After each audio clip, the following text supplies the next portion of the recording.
Pemirsa, Anda menyaksikan News Update pukul 13 waktu Indonesia bagian Barat, saya Kevin Egan.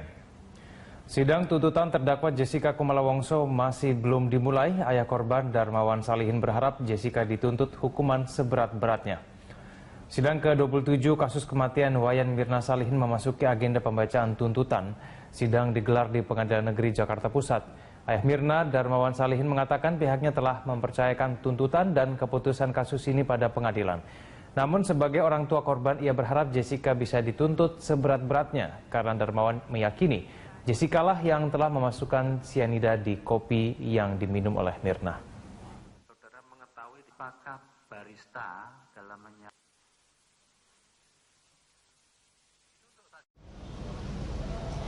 Ya, untuk itu kami akan mengajak Anda untuk bergabung dan berbincang sedikit bersama dengan suami dari Wayan Mirna Salihin, Mas Arief Sumarko. Selamat sore, Mas Arief. Selamat sore.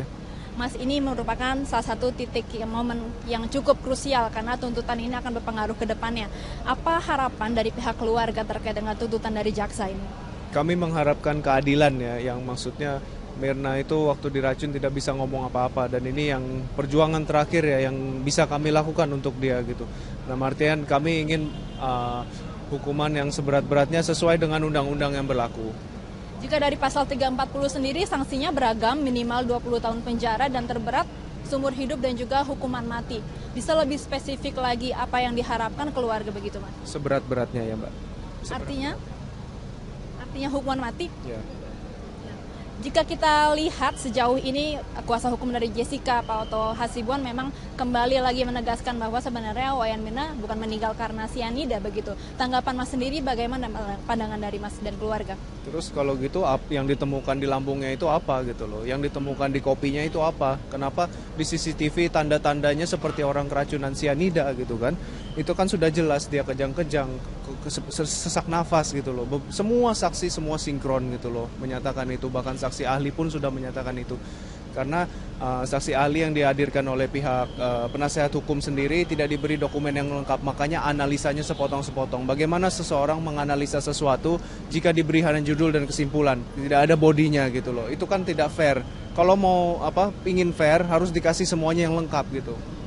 Seperti itu. Jadi bukti-bukti dan juga ahli yang dihadirkan dari pihak Mas dan jaksa sendiri sudah cukup valid begitu? Sudah cukup valid karena saya tahu kalau setahu saya yang ahli-ahli yang dihadirkan oleh JPU itu benar-benar top, yang benar-benar berkualitas gitu loh.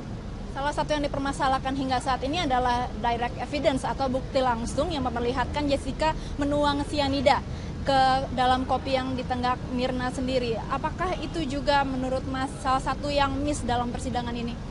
Nah, gini, kalau di CCTV semua bisa melihat sendiri bagaimana dia menguasai kopi kan. Satu, bagaimana bisa melihat orang menaruh sianida kalau dianya sendiri sudah menyiapkan sedemikian rupa sehingga tidak terlihat.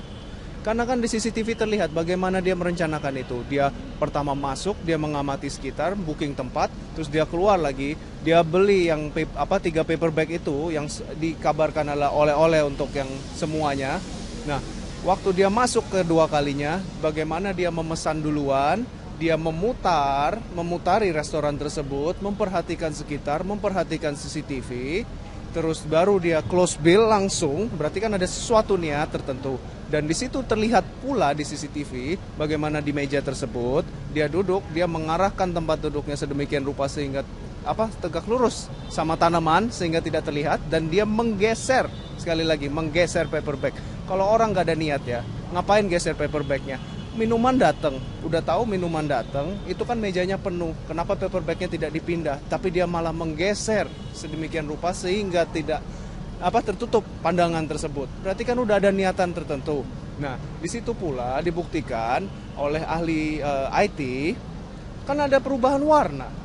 Terjadi perubahan warna. Di situ kan polisi juga ada melakukan percobaan ya, uji coba bahwa kopi yang dikasih sianida jika diaduk berubah menjadi kuning, sama seperti yang di CCTV yang ditunjukkan. Nah, jadi memang jika benar ada pembunuhan menurut Mas Arief sendiri dilakukan secara begitu terencana. Karena Mas Arief ini sudah mengenal Jessica dalam waktu yang lama, waktu sekolah di Australia, apa sih kira-kira motif yang mendasari dari kejahatan ini? Saya rasa ya kenal lama sih, boleh diluruskan, kenal gitu aja gitu loh, tidak kenal lama. Menurut saya motifnya karena iri, satu ya, yang pertama. Terus yang kedua mungkin Mirna waktu itu kan Hani sama Jessica pernah berteman duluan sebelum Mirna datang. Terus setelah Mirna datang, teman-teman ini pindah semua ke Mirna. Mungkin ada akumulasi perasaan, jadi dia ini iri, dengki gitu loh, kayak dendam gitu. Dan terus setelah dinasehati malah dia pergi gitu kan. Ini kan maksudnya terbaik buat dia gitu loh. Lu kenapa nggak mau terima itu? Nah, terus tidak diundang wedding lagi, ya itulah akumulasi perasaan ya. Jadinya dia udah menyimpan itu lama gitu loh. Ya, Mas Arief, makasih atas waktunya. Ya. Zakia, memang untuk membuktikan pasal 340 mengenai pembunuhan berencana ini lebih kompleks daripada pasal pembunuhan biasa, di mana dalam hal ini jaksa penuntut umum harus membuktikan satu, bahwa Jessica benar-benar merupakan pembunuh dari Wayan Mirna Salihin, dan kedua, pembuktian bahwa pembunuhan ini dilakukan secara berencana. Nah, kita akan lihat bersama apakah bukti dan juga saksi ahli yang dihadirkan selama 4 bulan persidangan ini cukup meyakinkan dari majelis hakim sendiri, dan apakah jaksa dapat membangun konstruksi hukum yang kuat untuk meyakinkan majelis hakim. Zakia. Baik, terima kasih Egit Hapsari melaporkan langsung dari Pengadilan Negeri Jakarta Pusat. Usai menjalani sidang kurang lebih 3 bulan, Jessica Kumala Wongso akan menghadapi sidang pembacaan tuntutan jaksa penuntut umum hari ini. Untuk mengetahui jalannya persidangan, sudah ada reporter Tika Beremau dan juru kamera Ricky Rusdiana serta Nova Maulana langsung dari Pengadilan Negeri Jakarta Pusat. Tika, apakah sidang dengan agenda pembacaan tuntutan ini sudah dimulai? Ya, Egan, agenda persidangan pada hari ini yaitu pembacaan tuntutan oleh jaksa penuntut umum kepada terdakwa dalam kasus kematian Mirna Salihin, yaitu Jessica Kumala Wongso, diagendakan pada pukul 10 waktu Indonesia Barat. Namun hingga pukul 11 saat ini persidangan juga belum dimulai. Baru terlihat tim kuasa hukum dari Jessica Kumala Wongso yang telah masuk ke dalam ruang sidang. Namun untuk jaksa penuntut umum hingga saat ini belum terlihat di dalam ruang sidang. Namun seluruh berkas yang disiapkan oleh jaksa penuntut umum ini sudah siap, di mana jaksa penuntut umum ini mendakwa Jessica dengan pasal 340 KUHP tentang pembunuhan berencana, di mana dalam hal ini jaksa yakin bahwa terdakwa Jessica Kumala Wongso ini merupakan pelaku dari pembunuhan Wayan Mirna Salihin dengan memasukkan racun sianida ke dalam kopi Mirna di Cafe Olivier Grand Indonesia pada Januari 2016 yang lalu.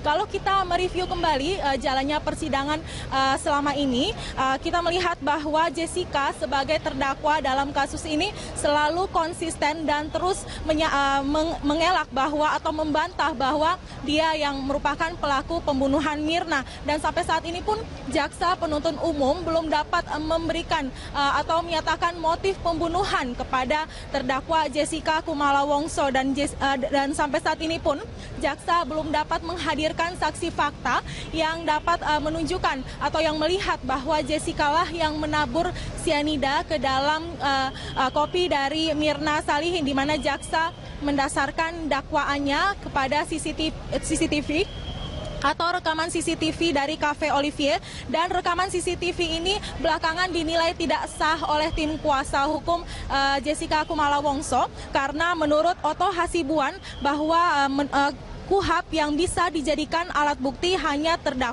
keterangan terdakwa, keterangan saksi, dan juga surat.